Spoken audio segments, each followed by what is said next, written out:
Alors, nous allons réaliser la tomate concassée, qui va servir de sauce en quelque sorte pour le rouget. D'accord? Pour cela, il nous faut l'oignon, les gousses d'ail, enfin la gousse d'ail, et de quoi faire un bouquet garni. Nous allons tout de suite réaliser le bouquet garni. Vous effeuillez le persil. D'accord? Vous mettez à la bonne distance en cassant les branches. On met le thym à l'intérieur, une demi-feuille ou une feuille de laurier. D'accord? On prend une feuille de poireau coupée en deux. On peut rajouter du céleri bien sûr, hein. Mais là pour ça on ne le mettra pas dans celui-là. Et nous fermons comme ceci, en mettant la feuille de poireau en dessous et au-dessus. D'accord? On le tient bien dans sa main. La ficelle entre les quatre doigts. D'accord? On vient tourner en haut de la main à peu près 3 fois. On serre légèrement, on passe dans la paume de main et on vient serrer encore 3 fois de ce côté-là, aux extrémités, hein, d'accord?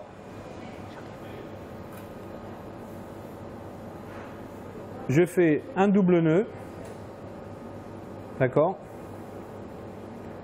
Et ensuite un simple. J'enlève l'excédent de ficelle. Et je coupe les extrémités, d'accord? Nous allons monder les tomates maintenant. Nous avons l'eau qui bout. Au préalable, on a enlevé le pédoncule de la tomate et fait une croix juste derrière, sans trop insister, d'accord? Nous allons mettre, là pour les besoins de la recette, on peut mettre, il n'y en a pas beaucoup, j'ai pris une grosse casserole, on peut mettre toutes les tomates d'un coup à partir du moment où ça bout. Ok. Monder une tomate, ça prend à peu près, on va dire, entre 10 et 20 secondes selon la peau, comment elle est, plus ou moins mûre, on va dire, pardon. Au préalable, je prépare de l'eau, ici, avec des glaçons, d'accord? Pour créer un choc thermique afin de monder plus facilement la peau de la tomate. Je fais une vérification au niveau de la peau, mais n'en vérifiez pas qu'une, vérifiez au moins 2 tomates, si elles se décollent facilement, d'accord? Quand je vois qu'elles se décollent, immédiatement, je les glace, ok? Attendez bien qu'elles soient glacées complètement, hein, ne les sortez pas si elles sont pas assez froides, ok? Là, pendant que ça finit de refroidir, je prends l'oignon. Et je vais ciseler l'oignon. Ok, ciseler l'oignon, vous l'émincez mais pas totalement. Et ensuite, on vient le couper verticalement et ensuite pour l'émincer, d'accord? Alors je peux le pencher quand il est un peu haut pour faciliter le ciselage. Alors vous voyez qu'à la fin il ne doit pas rester grand chose, hein. La chute, elle est pas, la chute de l'oignon ne doit pas être énorme, hein. Il reste à peine ça, d'accord? Voilà, un demi-oignon là pour la quantité qu'on a suffira. Je peux d'ores et déjà changer la casserole, mettre ça de côté, mettre une russe à chauffer avec un peu d'huile d'olive, recouvrer carrément le fond de la casserole, d'accord? Et mettre immédiatement les oignons à l'intérieur. Il faudra les faire suer sans coloration, d'accord? Là, normalement, nos tomates sont froides. Je vais commencer à les monder. Alors, je ne sais pas si on le voit.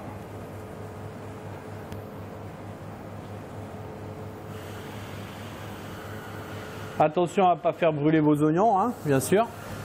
Le but étant de réussir à monder les tomates. Alors je les coupe en deux et je les épépine. J'ai juste besoin de les presser comme ceci, hein, d'accord? Et immédiatement je les pose sur la planche. J'essaye de voir si... Alors des fois c'est un peu plus dur que d'autres parce qu'il y en a qui sont plus ou moins mûrs, mais ça n'est pas grave, hein. Avec le couteau vous arrivez quand même à enlever la peau. Et là immédiatement je vais émincer la tomate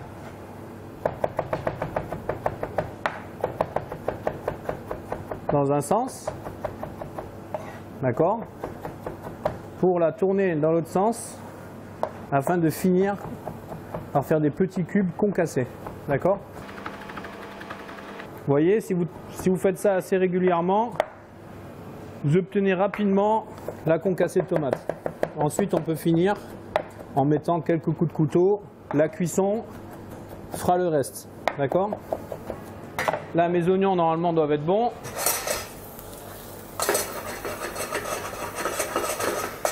Ok. On va ajouter une légère pointe de tomate concentrée intérieure pour augmenter la coloration, d'accord.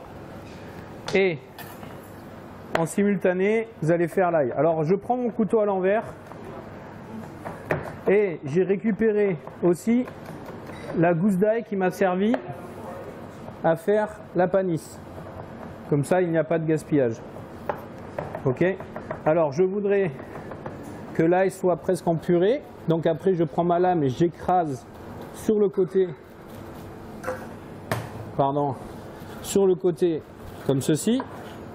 Et normalement, quand on arrive à la fin, on obtient un ail haché finement. On va incorporer la tomate dans les oignons, comme ceci. Ok, donc là nous avons incorporé la tomate. Maintenant on incorpore l'ail et le bouquet garni. Et bien sûr les assaisonnements. D'accord. Donc légèrement salé. Ok, attention, hein, la tomate va réduire fortement. Donc ne mettez pas trop d'assaisonnement dès le départ. Donc maintenant la tomate est en cuisson. Les garnitures, il faudra les faire et les laisser à part. D'accord. La tomate doit réduire, enlever toute l'eau de végétation. Nous allons prendre les olives, juste pour info. On va faire des pétales, d'accord, dans les olives. Alors là, nous avons des olives niçoises. Je ne sais pas si à la caméra, on voit bien. Je vais essayer de vous le rapprocher un peu. Ça doit donner un petit copeau comme ça, d'accord. Alors le mieux c'est de couper une parcelle, de la mettre à plat et après d'enlever les deux autres. De faire 3 copeaux dans une seule olive si vous avez. Si c'est des grosses olives, eh ben, vous ferez 4 copeaux dans une olive, quoi. D'accord. Donc une fois que ça c'est fait, on met de côté. Ensuite nous avons l'anchois. L'anchois, un filet, d'accord. Vous le coupez dans sa longueur, comme ceci, et après vous émincez afin de faire comme une petite brunoise. Ce sont des petits cubes de 2 mm sur 2 mm, d'accord? Comme ceci. On ne le voit pas bien, mais je viens de l'expliquer, des cubes de 2 mm sur 2 mm. Voilà. Donc ceci servira à la garniture. Vous le mettez à part, d'accord? On l'ajoutera en fin de cuisson. Nous avons eu la tomate. Si vous voyez que votre tomate cuit trop vite, qu'il n'y a pas d'eau à l'intérieur, on peut rajouter un peu d'eau dedans. Sans oublier de mettre une légère pincée de sucre, d'accord? Afin de couper l'acidité de la tomate.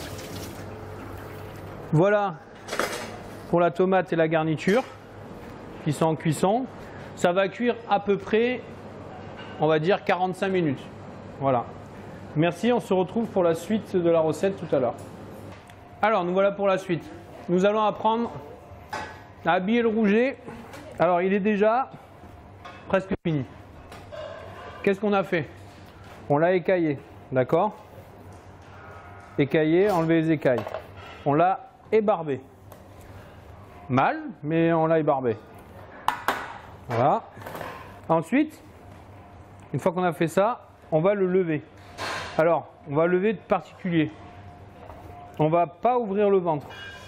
On va lever que par le dos. D'accord? Donc c'est pas compliqué, on appuie légèrement comme on a fait la dernière fois pour le poisson qu'on avait levé. On descend bien jusqu'à la fin et on suit comme ça l'arête gentiment. D'accord? On n'hésite pas à passer son doigt pour vérifier qu'on soit bien de part et d'autre de l'arête. D'accord? Alors je ne sais pas si on voit bien ce que je suis en train de faire. Je vais essayer de contourner les arêtes ventrales. D'accord? Je rase toujours l'arête. Hein. Comme ça, on ne va pas abîmer la chair. D'accord? Je tourne le poisson. J'ai fait un côté. Dans l'autre sens. Je refais la même chose. Je trace un trait sur l'arête dorsale. D'accord? Alors là, des fois, il reste peut-être une écaille qui peut gêner.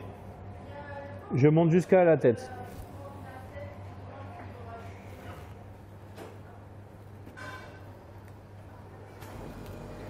Je viens encore raser l'arête de l'autre côté.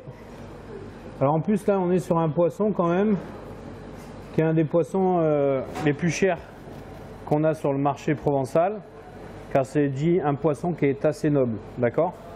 Donc il faut quand même faire très attention à pas l'abîmer, d'accord? Et c'est quand même assez fragile comme poisson. Ok? Donc là, pour les besoins, je vais quand même couper l'arête de chaque côté et je vais éviter de passer au travers des arêtes ventrales parce que on va avoir un problème, on risque d'abîmer le poisson. Là, il suffit tout doucement de couper légèrement la queue, le plus bas possible, hein, bien sûr. Voilà. De tirer très légèrement dessus, sans abîmer la queue, bien sûr. Là, on vérifie tout le long si on est bien descendu au maximum, afin de tirer délicatement dessus. D'accord? Comme ceci.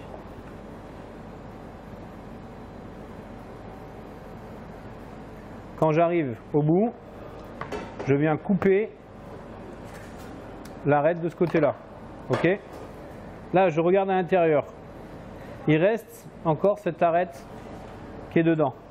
C'est l'arête ventrale, on va dire arrière. Je vais venir avec le ciseau délicatement l'enlever. Il faut éviter de faire un trou dans le poisson. Hein. Là, il nous reste les boyaux. On ne va pas pouvoir aller chercher dans la tête la totalité des boyaux. D'accord? Donc on va venir par ici, décrocher ce qui est visible et enlever cette partie-là. D'accord? Comme ceci. Là, il nous reste encore un peu de boyau. On prend légèrement un papier et on va venir nettoyer son poisson comme ceci. Alors, le rouget, comme je vous ai dit, est un poisson noble. Il faut essayer un maximum de ne pas le passer sous l'eau.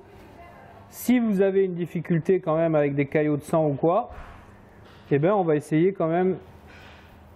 On pourra le passer sous l'eau, mais pour ce genre de poisson, franchement, il vaudrait mieux éviter. Alors, il nous reste les arêtes sur les côtés. On va prendre une pince, d'accord, comme on a fait la dernière fois. On maintient bien la tête comme ceci. Et on vient, avec son doigt, vérifier. Elles sont vers le milieu du filet. Et on vient pincer la chair et en même temps, on tire les pinces. Alors, on ne les voit pas bien parce que c'est tout petit. Voilà. Donc à la fin, on doit obtenir ceci. Je ne sais pas si on le voit bien. Allez, je vais le tourner. D'accord? Comme cela. Et ça, on peut très bien le garder pour faire des sauces avec. Là, aujourd'hui, on ne l'utilisera pas. Et de ce côté-là aussi. Alors, vérifiez bien de partout avec votre doigt. Vous avez bien enlevé toutes les arêtes ventrales, dorsales, latérales. D'accord? C'est très important. Aussi, n'oubliez pas celle qui est à l'intérieur du filet ici. Ça serait dommage qu'on ait tout désarrêté quand on se retrouve avec une arête très gênante. Comme ceci. Vérifiez bien que la chair soit bien en place de tous les côtés. Et on obtiendra le poisson comme cela. D'accord? On voit que les deux filets sont bien, la tête est bien reliée, on voit dans les deux sens, comme ceci. Ok, ceci va être réservé, vous pouvez d'ores et déjà les mettre sur une plaque, comme ceci. Alors mettez quelques gouttes juste un peu en dessous, comme ça, afin de coller la feuille, d'accord? Ensuite on en remet par-dessus, comme ceci. On va le positionner comme ça, d'accord? Alors là, j'en ai qui sont plus ou moins gros. Essayez de calibrer quand vous les mettez sur une plaque, hein, d'accord?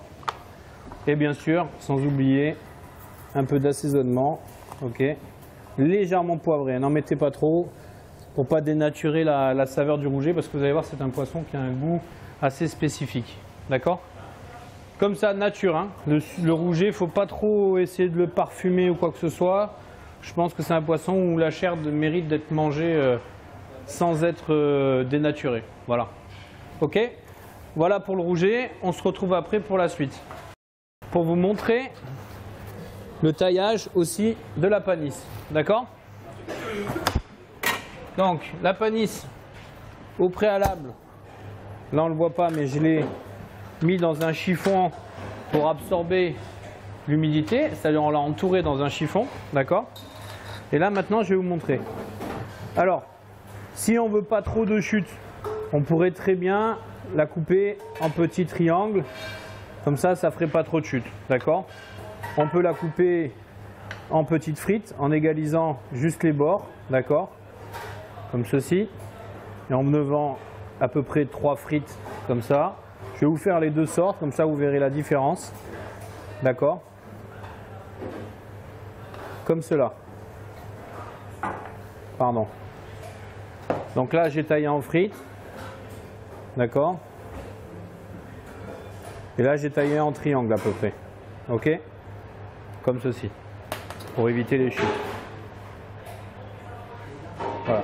Les chutes peuvent être passées au personnel, bien sûr.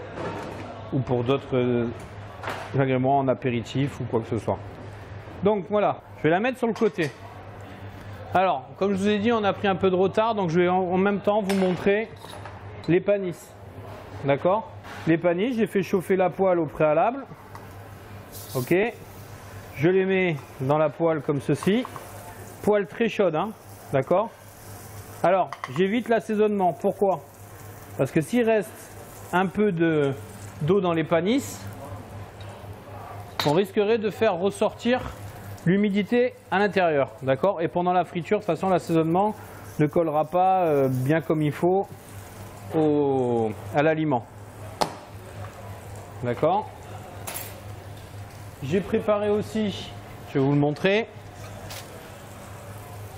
le rouget pour la cuisson. D'accord? Bon, j'en cuis qu'un pour la démonstration. J'ai mis juste l'huile d'olive, le sel est légèrement poivré. D'accord? La cuisson du rouget se fait à 180 degrés pendant environ 6 à 8 minutes selon la taille du rouget. D'accord? Ça va être très rapide, hein. Alors, pour la cuisson de la panisse, nous allons vérifier la coloration. D'accord? Quand c'est coloré d'un côté, si elle veut bien, nous allons la retourner carrément sur le côté opposé. D'accord? Alors n'hésitez pas à mettre de l'huile, il faut que ça soit une friture presque, hein. Comme ceci. En attendant, je vais vous montrer le mélange pour la sauce. Nous avons débarrassé. Alors vous voyez que la sauce c'est quand même assez sèche, hein, d'accord? On voit que la tomate est assez séchée, hein. On va incorporer 3-4 cuillères d'huile d'olive, pardon. Ok? Afin de la rendre un peu plus flexible, on va dire. Plus souple, pardon. Nous allons incorporer à l'intérieur les copeaux d'olive, d'accord? Et l'équivalent d'une bonne cuillère à soupe d'anchois, d'accord? Alors faites-le encore légèrement à chaud. Comme ça, le parfum d'olive se diffusera. Il ne faut pas trop le faire d'avance Car si l'anchois se diffuse trop, elle risque de trop saler la tomate. D'accord? C'est pour ça que je l'ai mélangé vraiment à la dernière minute. Ok, pour garder un peu le côté fraîcheur de la tomate et les olives. Ok, merci. Comme ceci. Donc on a la sauce qui est prête. On a mélangé les copeaux d'olive. On a mis les anchois. On pourrait très bien aussi ajouter un petit jus de citron pour rafraîchir, un petit zeste, etc. pour rafraîchir un petit peu. D'accord? Là, je reviens sur les panisses. Je vais les mettre sur leur côté maintenant. D'accord? Les panisses vont être bons. D'accord? Ok, normalement, un peu moins coloré. D'accord? Assaisonnement dès la sortie. Ok? Le rouget, on va être bon. Alors, la truccia est en train de finir de cuire. Je vais vous montrer d'abord le rouget, d'accord? Donc le rouget est positionné comme ceci. On va prendre la sauce, la mettre légèrement sur l'intérieur, d'accord?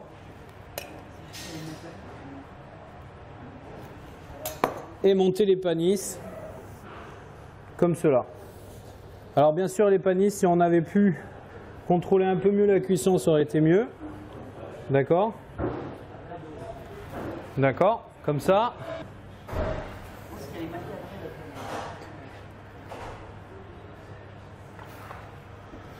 Ok, je vais vous montrer dans ce sens-là. Voilà. Là, vous avez la sauce qui a été mise dedans, le rouget qui est cuit légèrement, et les panisses qui ont été mis en forme de pyramide, on va dire. D'accord? Et un petit bouquet de salade. Voilà pour le rouget, façon niçoise. Alors c'est un peu revisité, hein. C'est pas non plus, pardon, je vous l'enlève de la caméra. C'est pas non plus la façon pure et dure de le faire, parce que normalement on cuit les rougets directement dans la sauce. D'accord? Là on l'a un peu déstructuré, mais c'est pour pouvoir avoir une meilleure présentation, hein. Donc nous avons eu le rouget à la niçoise avec ses panisses. Merci pour votre patience et on se retrouvera pour une prochaine recette. Merci, au revoir.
Là, je laisse le mélange. Alors, une omelette, ça sert à rien de la battre énormément, d'accord?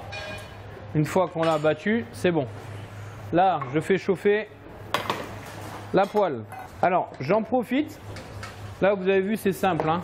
On a mélangé les œufs, le parmesan, le persil, les pignons, bien sûr. N'oubliez pas, d'accord? Comme ceci. Mélanger. Alors, là, on va faire ça. Je vais en profiter